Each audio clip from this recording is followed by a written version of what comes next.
Hey everyone, today we're going to talk about our friend Ludwig van Beethoven. So let's get started. Alrighty, we're going to talk about Beethoven's late period, which is from the years 1812 to 1827.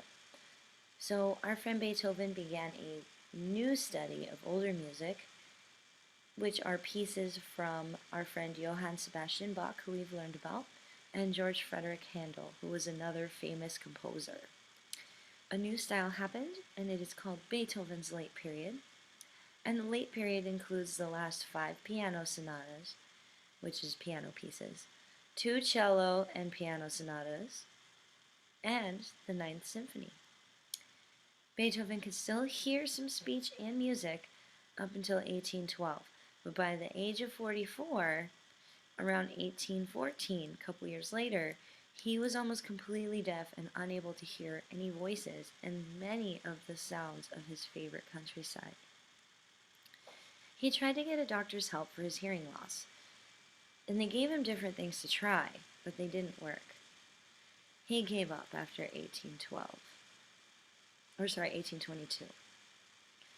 Now, this is a photo of different hearing aids that were used back in the day. So this would be put in your ear, and then this horn part would be picking up the sounds from the outside to hopefully help you hear. And then the same thing for this as well.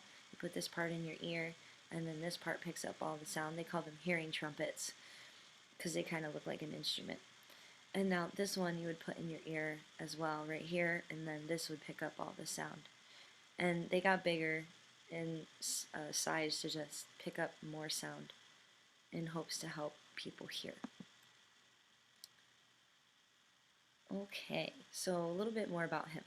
Beethoven's nephew moved in with him, and Beethoven's hearing got so bad that having a conversation and talking with people became really hard.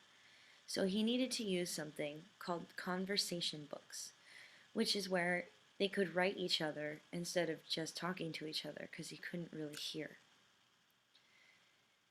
2 jobs in 1822 gave him a lot more money. One of them was by the Philharmonic Society of London, which offered him a job for writing a symphony, and a prince who offered to pay for 3 string quartet pieces. And string quartets are 4 different stringed instruments. You have the viola, violin, cello, and bass.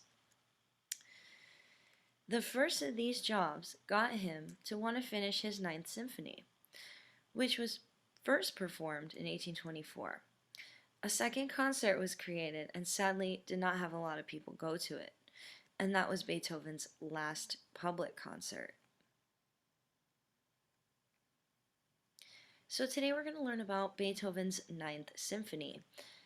The Symphony Number 9, also known as Beethoven's Ninth, is his final complete symphony, and it was written between 1822 and 1824. It was first performed in 1824. It is one of the best known pieces in music, and it is one of Beethoven's greatest works in the history of Western music. This symphony was the first to add voices to a symphony. Well, the first to have voices in the symphony. And it's called a choral symphony. The words are sung during the 4th movement, which is what we're going to listen to here in just a moment. And in 2010, this song was one of the most performed symphonies in the world, and even a few years after that as well. So let's take a listen. I'm going to show you a lot of it, and I hope you enjoy it. So here we go.